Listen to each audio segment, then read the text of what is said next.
कुछ काम जो कभी अकेले नहीं करे जाते उनको अकेले करके देखो। जिसमें से एक काम तो यही है, पिक्चर देखना। अकेले कोई आमतौर पर जाना नहीं चाहता, जाओ अकेले जाओ। तुम किसी के साथ समय बिताने वहाँ थोड़ी गए हो, तुम तो फिल्म देखने गए, जाओ देखो ना। ऐसे भी होते हैं, उनको टॉयलेट जाना है तो पहले 2-4 दरवाजे खटखटाएंगे, भाई चलेगा क्या, चलेगा क्या। किसी रेस्टोरेंट की टेबल पर, किसी कैफ़े में अकेले बैठना सीखो। ये नहीं कि वहाँ बैठ गए और फिर रो रहे हैं, अरे तन्हाई, हाय हाय हरजाई मार दिया।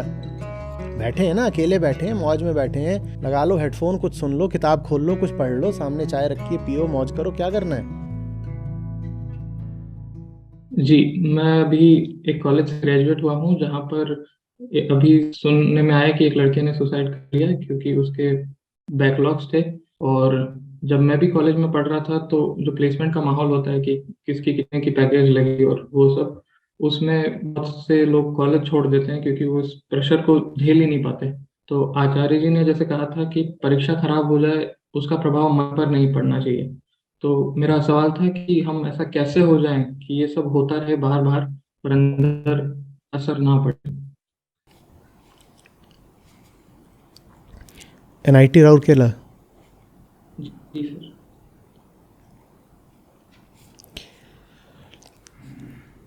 देखो, उसके लिए ना तैयारी बहुत अच्छा हो, बचपन से हो जाए। बचपन से नहीं कराई किसी ने तो खुद ही कर लेनी चाहिए।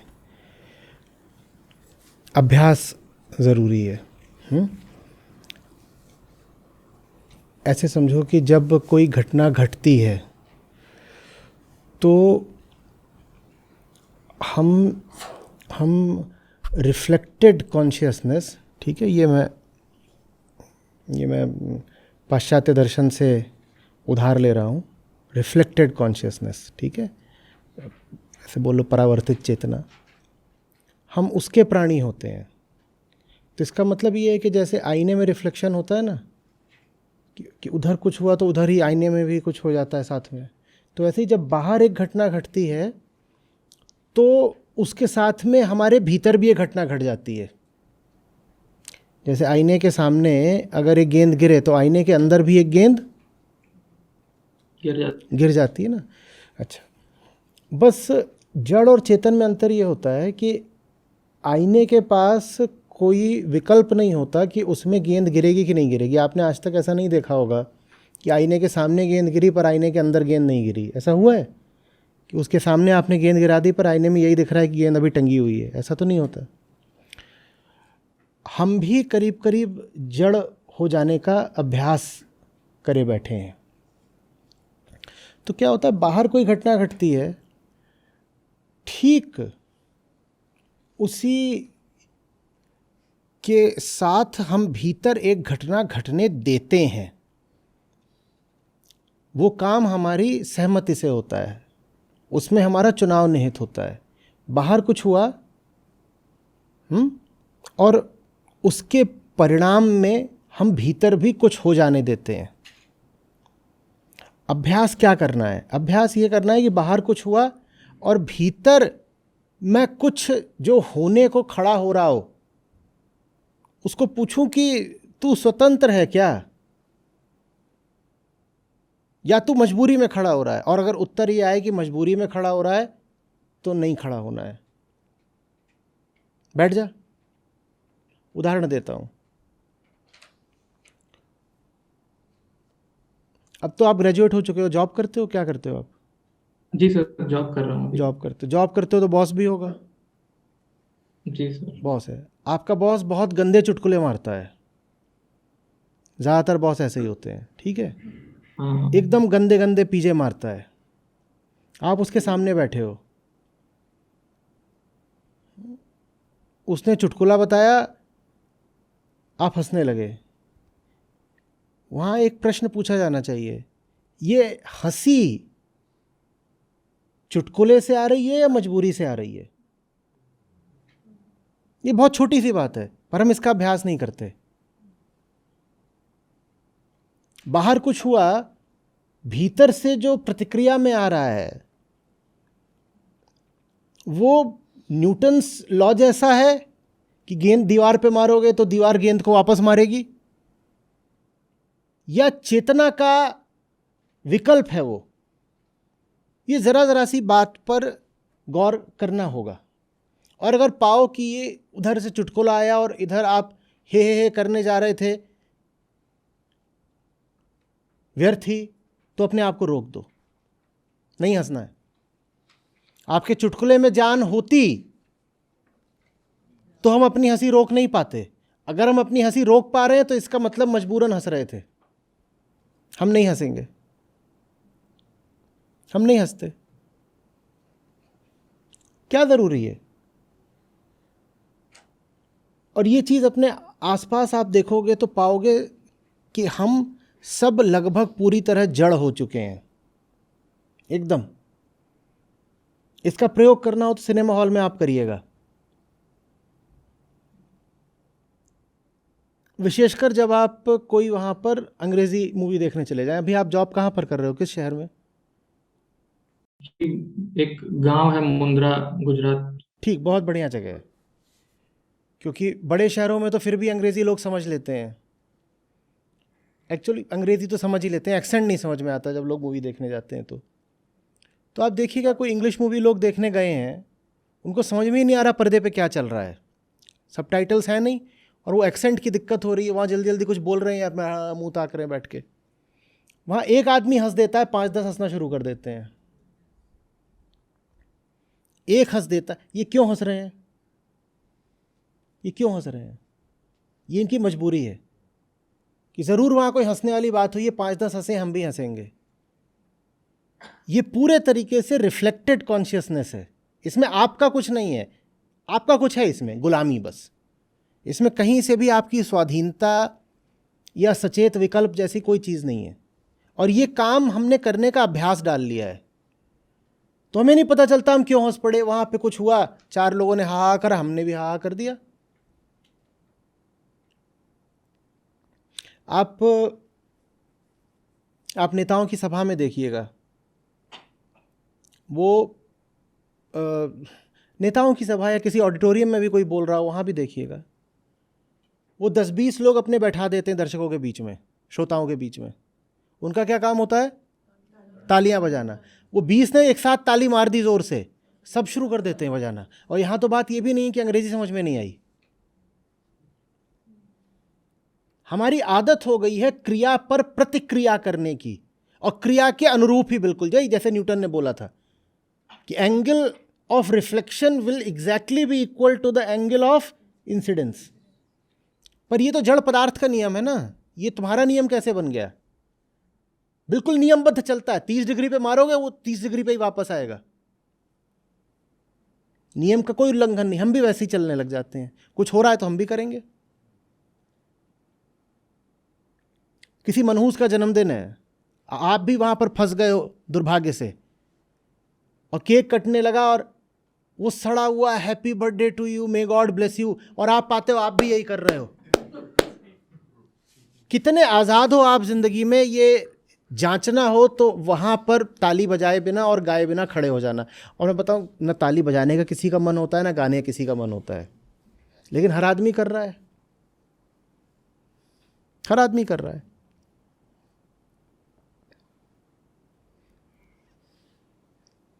मैं खेलने जाता हूँ, उसके बाद वहीं पर बैठ जाता हूँ खाने भी, वो मेरी पसंद का दाल चावल देते हैं मुझे। वहाँ पर अक्सर रात में होता है, वहाँ पर कोई पार्टी होगी तो वो केक ले आए होंगे बच्चे का, उसको खड़ा करेंगे, तो केक ऐसे टेबल पे रख दिया, वहाँ पे ऐसे खड़े हो जाते हैं। मान लो 20-25 लोग हैं, इतनों को तो घेर ही लाते हैं। तो एक तो इनर सर्किल होता है, उसमें 5 ही जने होते हैं, और फिर एक थोड़ा सा आउटर होता है, उसमें 7-8 होते हैं, और फिर एक बिल्कुल ही बाहर वाला होता है, उसमें 12-15 होते हैं। और जो बाहर वाले होते हैं उन्हें धेले का मतलब नहीं होता कि अंदर चल क्या रहा है, वो इधर उधर ताक रहे हैं, कुछ कर रहे हैं, ऐसे कर रहे हैं। कितनी बार हुआ है कि वो वहाँ पे खड़े हुए हैं, बाहर खड़े हो गए, आचार्य जी नमस्ते, तेरा तो केक उधर कट रहा, आचार्य जी नमस्ते क्या होता है, उधर देख। उन्हें कोई मतलब नहीं, कोई मतलब नहीं।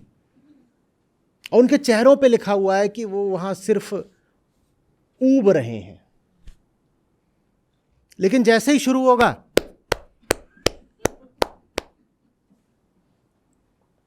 इसका आप अभ्यास करते हो रोज रोज, रोज रोज छोटी छोटी चीज में आप इसका अभ्यास करते हो। यही अभ्यास आपने करा हुआ है कि सबने बोल दिया कि जितने सीटीसी की जॉब लगेगी उतनी ही ऊंची तुम्हारी पहचान हो गई। ये वही तो है ना कि बाहर जो होगा वो भीतर को निर्धारित करेगा। अरे बाहर कुछ होगा तो होगा, भीतर तो हम हैं, मैं हूं। ये थोड़ा ही है कि मैं एम्प्लॉयड हूं, मैं प्लेस्ड हूं, ये सब क्या बात होती है। और अगर आप ये चाहोगे कि बस प्लेसमेंट के दिन आप कोई जादू कर लो जिससे कि आप तनाव से मुक्त हो जाओ, तो ये नहीं हो सकता। उसके लिए थोड़ा लंबा अभ्यास करना पड़ता है। बहुत सारी चीज़ों में जहाँ भीड़ के प्रवाह के साथ जाने का दबाव बन रहा हो, उस दबाव को नज़रअंदाज करना पड़ता है। आप अब चूंकि RIT की बात कर रहे हो, हॉस्टल है, वहाँ पे 5 कह रहे हैं ओए चल चल चल रात का शो है, जा रहे हैं मूवी देखने। नहीं भी मन है, 2-3 ऐसे होते हैं अग्रणी जिन्होंने माहौल बनाया होता है कि आज मूवी देखी जाएगी, और 8-10 उनके पीछे पीछे चल देते हैं just to declare that they are in I am in. नहीं तो मैं क्या हो जाऊंगा, मैं हाँ लेफ्ट आउट, फोमो तो अभ्यास करना पड़ता है। अभी ये छोटी सी बात है, इसका अभ्यास कर सकते हो, लेकिन यही चीज़ जब बड़ी हो जाती है तो फिर आप पाते हो कि अब तो आप विवश हो गए, कुछ कर भी नहीं पा रहे। कोई बड़ी आफत आ जाए, इससे पहले छोटी छोटी बातों में अपनी निजता का अभ्यास किया करो। निजता का अर्थ यही होता है, परिभाषा ही उसकी यही है कि आप कितने आज़ाद हो प्रतिक्रिया देने से। और अगर आपको कोई इधर से उत्तर देना भी है तो वो प्रतिक्रिया नहीं होनी चाहिए, वो प्रतिक्रिया नहीं होनी चाहिए, वो एक स्वतंत्र कर्म होना चाहिए। प्रतिक्रिया और स्वतंत्र कर्म में अंतर होता है ना। प्रतिक्रिया ये होती है कि ये गेंद पड़ी यहां पर तो उछलेगी, पहले ही पता है कि क्रिया की प्रतिक्रिया होनी है। और स्वतंत्र कर्म क्या होता है कि अब कुछ भी हो सकता है, कुछ भी हो सकता है, वो मेरा विवेक तय करेगा क्या होगा। ये भी हो सकता है गेंद यहां पड़ी तो वहीं दब जाए, ये भी हो सकता है कि जिधर इधर को पड़ी उधर को निकल जाए, ये भी हो सकता है कि कुछ ना हो, ये भी हो सकता है बहुत कुछ हो, सब कुछ हो सकता है। ये इसमें स्वतंत्रता होती है, और इसका अभ्यास रोज रोज करना पड़ेगा।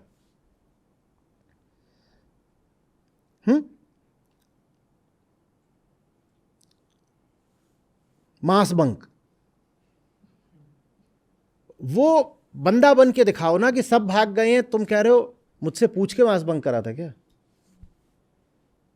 मुझसे पूछ के करा था क्या। मास बंक होते थे, मास बंक कैसे? Mass bunk. और जब मास बंक होता है उसकी शुरुआत 2 ही 4 होते हैं जो करते हैं, और 2-4 माहौल बना दे, ओए नहीं करनी है, इस प्रॉफ की नहीं अटेंड करनी है, चलो बेकार। और बहुत सारे होते हैं जो बैग वैग लेके आए होते हैं कि हाँ तो हम तो नोट्स बनाने आए थे, उनकी हिम्मत ही नहीं होती कह दें कि तुमको नहीं करनी, तुम जाओ ना, मैं कर रहा हूं। और वो ऐसा कह दें तो कहा जाता है कि ये देखो गद्दार, जयचंदू की कोई कमी नहीं रही देश में। भाई तुम्हें क्लास नहीं अटेंड करनी तो तुम जाओ, हमें करनी है तो हम करेंगे, और मैं तब भी करूंगा अगर मैं अकेला हूं क्लास में, तो भी मैं करूंगा। अकेलेपन का अभ्यास करना जरूरी है। ये जो भीड़ के प्रवाह में हम अपनी निजता खो देते हैं, वो बहुत खतरनाक बात होती है। वहां पे सामने प्रोफेसर पढ़ा रहे हैं और आपके मन में कोई सवाल आ रहा है, कोई बात है, न जाने कितने ऐसे होते हैं जो कुछ पूछते ही नहीं, क्योंकि हाथ उठाना अपनी निजता की अभिव्यक्ति होती है ना। सब बैठे हुए हैं और एक है उठा हुआ हाथ। ये हाथ उठाना सीखो कि जब कोई कुछ नहीं कह रहा तो एक हाथ उठ सकता है। और मैं अपने कॉलेज दिनों से जानता हूं, बहुत मुश्किल होता है। वो लेक्चर है, वो अपना प्रवाह में चला जा रहा है। हाथ उठाने का मतलब होता है उस प्रवाह को बाधित करना। आप हाथ उठाओगे तो प्रोफेसर मुड़ के देखेंगे और फिर वो पूछेंगे हाँ भाई क्या बात है, आप कुछ बोलोगे, वो पूरी प्रक्रिया में 4-6 मिनट लगेंगे। हिम्मत ही नहीं होती कि हाथ उठा के पूछ ले। और ये भी हो सकता है आपने जो पूछा उस पर 1-2 हंस दे फुस करके, तो आपको लगता है अरे मैं तो गड़ गया बिल्कुल ज़मीन में। अभ्यास करना होता है इन छोटी बातों का। जो कोई को नहीं कर रहा वो भी अगर आपको लगता है कि सही है तो आप करिए। हो सकता है ये साबित हो जाए कि आपने जो करा उससे बेहतर भी कुछ हो सकता था। तो कौन कह रहा है कि आपका कर्म परफेक्ट होना चाहिए। हम तो ये कह रहे हैं कि आपको भीतर से आज़ाद होना है और मुक्ति ही परफेक्शन है। बाहर कुछ गलती हो गई अगर अपनी स्वतंत्र चेतना के अभिव्यक्ति में, तो उस गलती की माफी है, लेकिन गलती को बचाने के लिए आप भीतर से पिछलग्गू हो गए, गुलाम हो गए, उसकी कोई माफी नहीं है। अकेले आप किसी दिशा में चल पड़े, उस दिशा में गड्ढा था, आप जाके गिर गए, कोई बात नहीं, ना कोई शर्म की बात है, ना अपराध हो गया। लेकिन आप भीड़ के साथ चलते रहे, भीड़ के द्वारा बनाए सुरक्षित राजपथ पर, वहां आपको कोई नुकसान नहीं हुआ, कोई गड्ढा नहीं था, सब पहले से सुनिश्चित था, तो ये अपराध है। और ये खूब होता है, कॉलेज में खूब होता है। 10 निकल पड़े कहीं को झुंड बना करके कि आओ चलो फलाने हॉस्टल को गाली देने जा रहे हैं, तो 20 को पीछे उनके आना पड़ेगा, और उसी समय से आपका जो व्यक्तित्व है वो निर्धारित होना शुरू हो जाता है कि आप अब जिंदगी भर ऐसे ही रहोगे पिछलग्गू। जिधर को आगे आगे वाले चल पड़े नेता लोग, वो आप भी पीछे पीछे उधर कोई।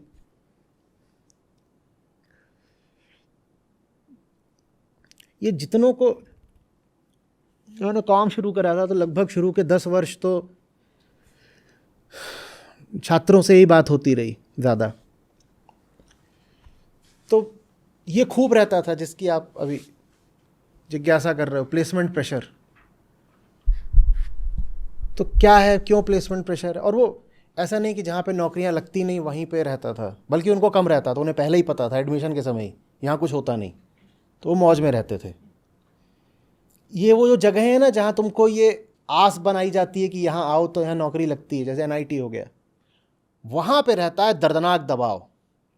ऐसा दबाव रहता है जैसे कि एक संतरा लेके दबा दो तो कैसा हो जाता है वो, है वो बिल्कुल ओब्लेट स्फेरॉइड बन जाता है ना, ऐसे पिचका हुआ, तो मुंह ही ऐसा हो जाता था। तो क्या हो गया भाई, बहुत प्रेशर है। क्या क्या, किस बात का प्रेशर? वहाँ पे दबाव इस बात का नहीं है कि नौकरी नहीं लग रही, दबाव इस बात का है कि जितने की चाहिए उतने की नहीं लग रही, जितने की चाहिए उतने की नहीं लग रही। पूछता था एक बात बता, तेरा अभी कितना खर्चा है?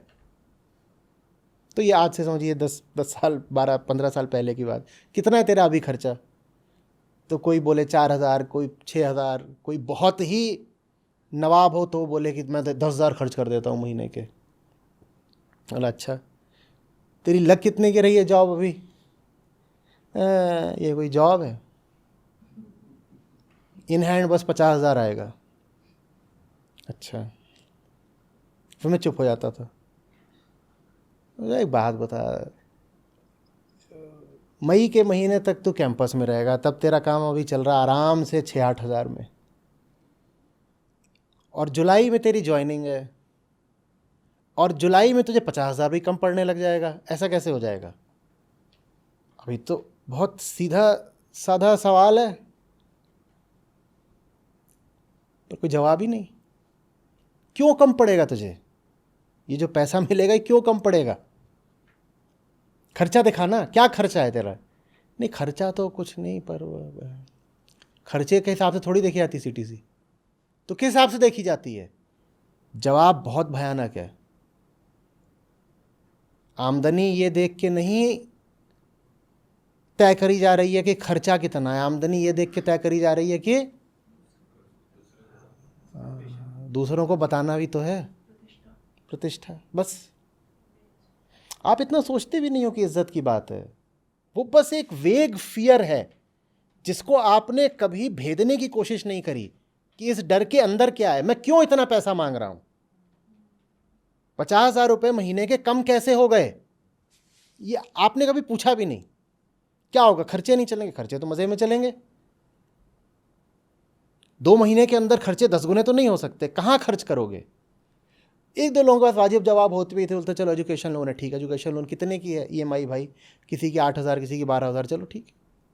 और क्या करोगे? ये करेंगे। और अच्छा नहीं बाहर जाएंगे तो किराया भी देना पड़ेगा रहने का, ठीक है मान लिया। और सब कुल मिला मिलू के भी मुश्किल से 30,000 नहीं पार हो रहा, तो 50 की नौकरी लग तो रही है, क्यों रो रहा है? नहीं वो कम है, ये कम है। क्यों कम है? करोगे क्या?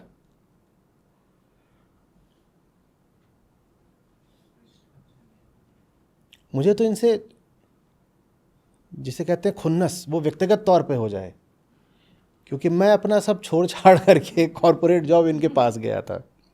ख़ास तौर पे जब आईआईटी वगैरह में स्टूडेंट से बातचीत हो और वो रोते मिले प्लेसमेंट के लिए, और मैं पूछूं कि हाँ भाई कितने का पैकेज है जो रो रहा है, तो जितने का पैकेज बताए उससे कहीं कहीं कम सैलरी मैं अद्वैत से लिया करता था। शुरू के 3 साल तो मैंने कुछ लिया ही नहीं, और जब वो बताया इतने में काम नहीं चलेगा तो मैं भीतर से गुर्रा हूँ, तेरे से आधे पैसे में मेरा काम चल रहा है, तेरा इतने में कैसे नहीं चलेगा?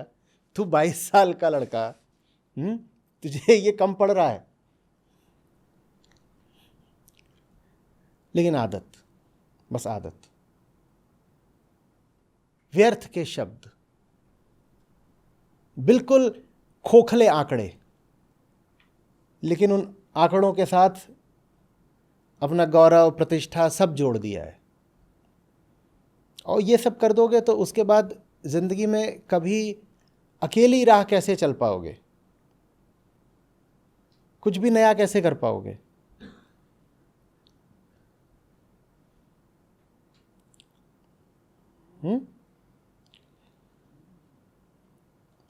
हर छोटी बात में अपने आप से पूछा करो, जो हो रहा है वो मेरी सहमति से हो रहा है क्या? भाषा पर पैनी नज़र रखा करो, ऐसे शब्दों का इस्तेमाल करने से बचो। फलाना, कोई भी नाम ले लो, मान लो राम से, is considered the greatest historian. अब आप आए हैं, किसी इतिहासकार को उद्धृत कर रहे हैं मेरे सामने, और मैं पूछ रहा हूं कि आप इसको क्यों उद्धृत कर रहे हो, तो आप बोल रहे हो he is considered the greatest historian. मैं पूछ रहा हूं कंसीडर्ड बाय whom? क्या आपने इनको पढ़ा है और आपको लगा है कि इन महाशय की बात विश्वसनीय है? नहीं, मैंने तो नहीं पढ़ा। तो ये कंसीडर्ड क्या होता है? जहां कहीं भी, चाहे अखबार में, चाहे किसी के मुंह से ऐसा वक्तव्य सुनो कि कहा जाता है कि, वहीं पे रुक जाओ, किसके द्वारा कहा जाता है कि? और आप पाओगे कि बहुत से लोग हैं और बहुत से अखबार हैं, बहुत से गुरु हैं जिन्होंने इसी बात में महारत हासिल कर रखी है। उनकी सारी बात ही इसी से शुरू होती है, it is believed, it is said, it is considered. The question is by whom?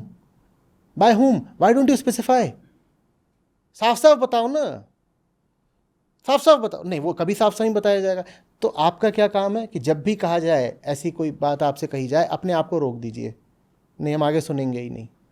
या तो साफ साफ बताओ, या तो ये बताओ कि किसने कही, या ये कह दो किसी ने नहीं कही, मैं कह रहा हूं, अब मेरा अपना विवेक, मेरा अनुभव प्रमाण है, हम तब भी तुम्हारी बात सुन सकते हैं। पर मुझसे तुम एकदम धुंधली सी बात करोगे, धुआं धुआं, हेजी, वेग। It is just considered in the Indian tradition that, अरे यार, कहाँ की प्रथा है, कहाँ की परंपरा है, किसने शुरू करी, कौन मान रहा है? कुछ डिटेल्स दोगे? कोई डिटेल नहीं है, बस एक ऐसी है कोहरा, कोहरे का जैसे एक पहाड़ आपके ऊपर फेंक दिया गया है, और आपसे क्या अपेक्षा करी जा रही है कि जो कहा जा रहा है आप उसको मान लो। अरे मैं क्यों मान लूं? It is considered, it is said, it is believed. ये क्या है? मैं क्यों मानूं?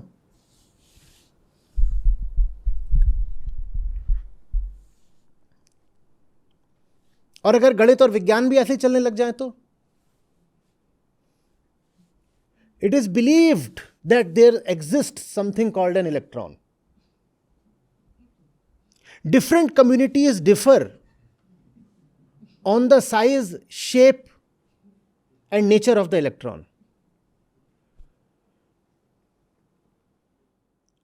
Some communities in the East believe that the electron moves around in an elliptical orbit.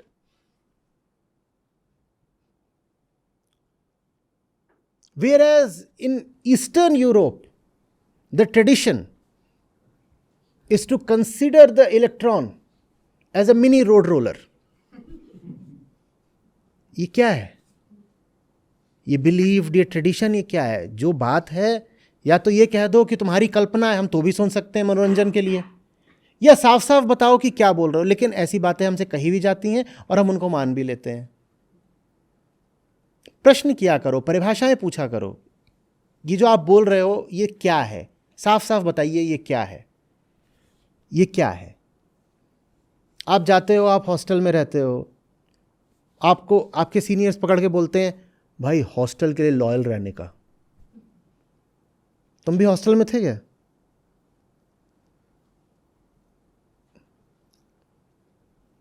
Ji sir, hostel में था। हॉस्टल में थे। तो वहां सवाल आना चाहिए ना, ये लॉयल्टी माने क्या? थोड़ा सा परिभाषा दे देंगे? नहीं, लिख के बता दीजिए। L=f ऑफ, एक ही उत्तर आएगा, L=I⁻⁴n। I means ignorance.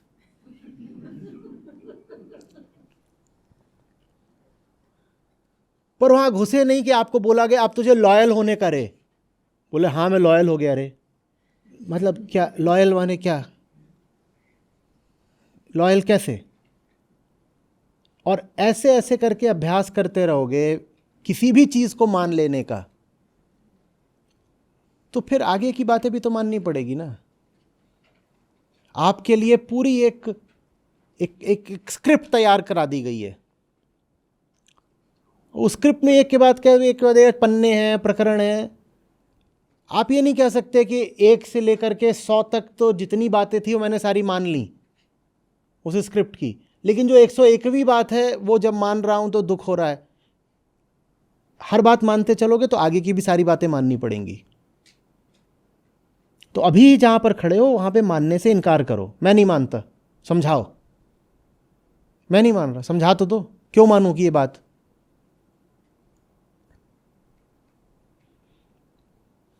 आप किसी से बात कर रहे हो, वो कुछ बोल रहा है, देख भाई ऐसा है ना कि दुनिया में सबसे बना के चलना होता है। आपने अभी कुछ बोला, आप बताएंगे ये थ्योरम है, एक्सियम है, हाइपोथेसिस है, ये अभी आपने बोला, ये किस श्रेणी का वक्तव्य था? या सीधे सीधे इमेजिनेशन है, या फिर प्रोपेगेंडा है? और भी कई तरीके का हो सकता है, पूछो ना। पर वो बोलेगा देख भाई दुनिया में ना सबसे बचा के चलने का। और आपने सुन लिया, ये क्या था, तूने अभी मुझे क्या दिया है, ये हाथ में मेरे क्या रख के चला गया, गंधा रहा है, पूछ।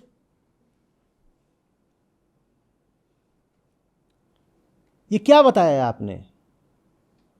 ये अभी आपने एक थ्योरी विकसित करी है तो वैसे बताइए। आपके हिसाब से अकाट्य सत्य है, एक्सियम है, तो वैसे बताइए। आपको एक ऐसे ही कल्पना की लहर उठी है तो वो बताइए। और अगर ये आपका प्रचार है, प्रोपेगेंडा, तो वो बताइए क्या है ये। नहीं, उसने बोला, आपने सुन लिया, आपने मान भी लिया। टोकना सीखो, रुकना सीखो। प्रकृति का अर्थ ही है प्रवाह, और आपका काम है उस प्रवाह में न बहना। वो एक प्रवाह में अपनी बात कर रहा है, आप सुन रहे हो। अरे रुको तो बाबा, क्या कर रहे हो? लोग आते थे, पूछते थे कि आपके वीडियो कैसे सुना करें। मैं बोलता था पॉज कर करके। और इसीलिए वीडियो से अच्छा है कि तुम मेरी किताबें पढ़ा करो, क्योंकि किताब निष्क्रिय होती है, वीडियो अपने आप सक्रिय होता है। किताब आगे नहीं बढ़ेगी जब तक तुम आगे नहीं बढ़ोगे, अपने आप नहीं होगा कि अगला शब्द आ गया। लेकिन वीडियो में क्या होता है कि तुम्हारा दिमाग कहीं भी हो, आगे बढ़ जाता है वीडियो। तो किताब हर हालत में वीडियो से बेहतर होती है, क्योंकि वीडियो में तुम्हें अपनी चेतना का इस्तेमाल नहीं करना। तुम कहीं खोए हुए हो, वीडियो तब भी चलेगा और घंटे भर चल के खत्म हो जाएगा। लेकिन किताब ऐसा नहीं है कि तुम कहीं खोए हुए हो तो किताब अपने आप पन्ने पलट देगी। तो पूछते थे वीडियो कैसे सुने, मैं कहता था पॉज दबा दबा के सुनो, एक एक शब्द को पचाओ और उस पर प्रतिप्रश्न करो। कैसे तुमने, मैंने कोई बात कह दी, तुमने सुन ली, क्या पता मैं एक दर्जे का बेवकूफ आदमी हूं, तुम्हें कैसे पता कि मैं जो बोल रहा हूं उसमें कुछ दम है भी? उसके साथ उलझो। एक वीडियो, ये उसका शीर्षक ही यही है कि जाओ ना ऋषियों से भिड़ जाओ, पता नहीं कुछ इसी तरीके का है। हाँ हाँ, कि जाओ भिड़ो, एंगेज करो। हम एंगेज नहीं करते, हम बहते हैं।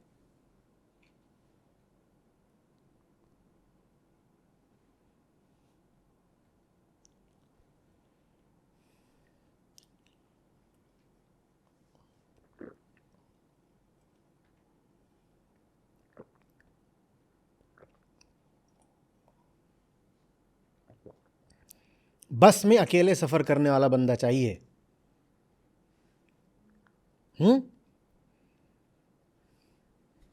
एक पिक्चर थी, मैंने उसका टिकट ले लिया, वहां गया तो मुझसे आकर के बोल रहे हैं कि ये कूपन ले लीजिए, ये कर लीजिए, वो कर लीजिए। मैंने कहा मुफ्त दे रहे हो क्या? बोले नहीं, ये लेकर के पिक्चर मत देखिए। तो वो मुझे मुआवजा दे रहे थे। टिकट रहा होगा 200-400 का, उसके बदले में वो मुझे 500-1000 के कूपन दे रहे थे, यहाँ ये खा लीजिएगा। मैंने कहा क्यों दे रहे हो? बोले आपने ही लिया है बस टिकट। तो हम चलाना ही नहीं चाहते शो, उसमें नुकसान है, हम शो कैंसिल करना चाहते हैं, उसके एवज में ये सब ले लीजिए। मैं देखने आया हूँ, चलाओ। नहीं अभी अभी नहीं, बात आगे है। बोले नहीं वो ना हॉल के साथ थोड़ा सा कुछ ठीक नहीं है। मैंने कहा क्या? बोले नहीं, इसमें अकेले देखना जो है ठीक रहता नहीं है, लोग कहते हैं कि पहले कुछ अच्छा नहीं था यहाँ पे, अकेले फिल्म देखी लोगों ने। फिर मैं कहा तू चला। और बहुत देर रात का था, उसी समय मुझे वक्त मिलता था, 11:30 बजे का था, उसमें और कोई है ही नहीं, खाली पड़ा है। तो वो बार बार बोल रहे हैं नहीं नहीं आप मत देखो, आप और पैसे ले लो, चले जाओ। मैंने कहा तू पिक्चर चला, अब तो ज़रूर देखेंगे। तो ऐसा होना चाहिए, नहीं साथ दे रहा कोई, अकेले देखेंगे पिक्चर। ये नहीं कि ज़रा सी बात में तलाश रहे हो कि अरे संगी तो होना चाहिए ना, साथी तो होना चाहिए ना, कुछ भी करना है, कहीं कुछ करना है। ऐसे भी होते हैं, उनको टॉयलेट जाना है तो पहले 2-4 दरवाजे खटखटाएंगे, भाई चलेगा क्या, चलेगा क्या।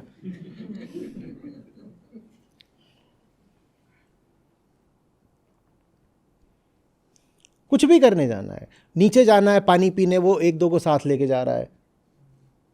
नीचे उधर कैंटीन तक जाना है, एक डोसा खाना है, उसको 3 नहीं मिलेंगे जब तक साथी वो डोसा नहीं खा सकता।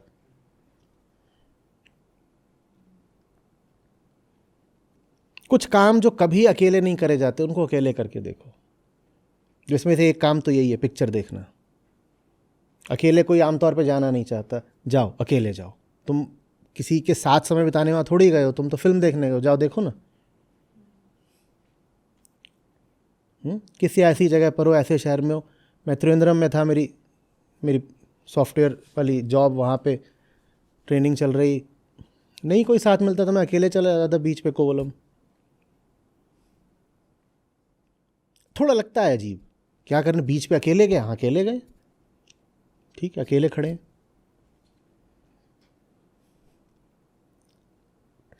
और इसका अभ्यास छोटी चीज़ों में जितना कर लो उतना अच्छा है। किसी रेस्टोरेंट की टेबल पर, किसी कैफ़े में अकेले बैठना सीखो। ये नहीं कि वहाँ बैठ गए और फिर रो रहे हैं, अरे तन्हाई, हाय हाय हरजाई मार दिया। बैठे हैं ना, अकेले बैठे हैं, मौज में बैठे हैं, लगा लो हेडफोन, कुछ सुन लो, किताब खोल लो, कुछ पढ़ लो, सामने चाय रखिए, पियो, मौज करो, क्या करना है। अनिवार्य रूप से ये नहीं कह रहा हूँ कि यही करना है, मैं ये कह रहा हूँ कि संगति और भीड़ तुम्हारा बंधन न बन जाए। इसका अर्थ ये नहीं कि कोई अच्छा साथी मिल गया है तो उसको दुत्कार देना है।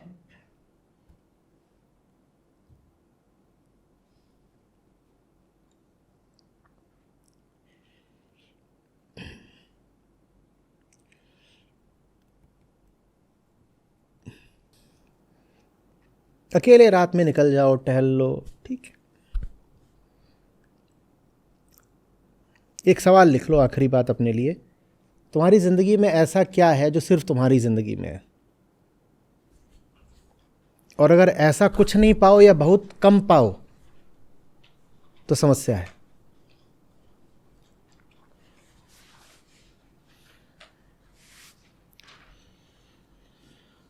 अगर अपनी ज़िंदगी में सब कुछ सार्वजनिक है, सामाजिक है, तो समस्या है।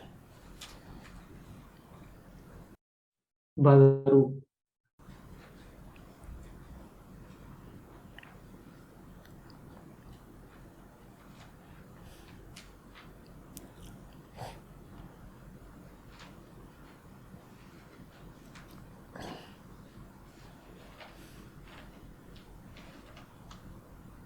ठीक है, जी। अभी तुमने विचार के बोला या बस प्रतिक्रिया कि मैंने बोला ठीक है और उधर से गेंद बाउंस कर गई, ठीक है? सर ये प्रतिक्रिया था। हाँ, फिर आदत लग गई है।